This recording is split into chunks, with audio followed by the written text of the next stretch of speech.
काळजी सोडा व नारायणाला आठवा. दुःखाचे एक महत्त्वाचे कारण म्हणजे काळजी. जे आधी झालं त्याची काळजी, जे अजून व्हायचे आहे त्याची काळजी. काळजी कमी करायचा रामबाण उपाय म्हणजे आजपासून काळजी करण्याचे सोडून देऊन तेवढा वेळ भगवंताच्या स्मरणात घालवावा. आपल्यापेक्षा दुःखी माणसाकडे पाहावे. असेल तर असू दे, नसेल तर नसू दे अशी वृत्ती असावी. काळजी करणे म्हणजे भगवंतावरती भरोसा नसणे होय. कर्माचे फळ आपल्या हातात नाही हे जरी समजले तरीही आपण काळजी करतोच. चिंता लागणे स्वाभाविक आहे. ही कल्पनाच आधी आपल्या मनातून काढून टाकली पाहिजे.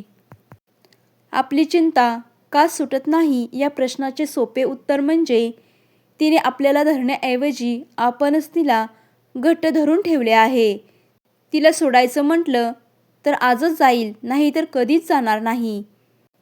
आपला जितका वेळ चिंतेत गेला तेवढा वेळ वाया गेला असे समजावे. काळजी पैशामुळे वाटत असेल तर तो पैसाच दूर केला तर नाही का चालणार. आयुष्य जगण्यासाठी आवश्यक तेवढे सर्व प्राणिमात्रांना भगवंत जरूर उपलब्ध करून देतो. लक्ष्मीची पूजा करण्याआधी नारायणाची आठवण करावी म्हणजे काळजीचे कारणच उरणार नाही.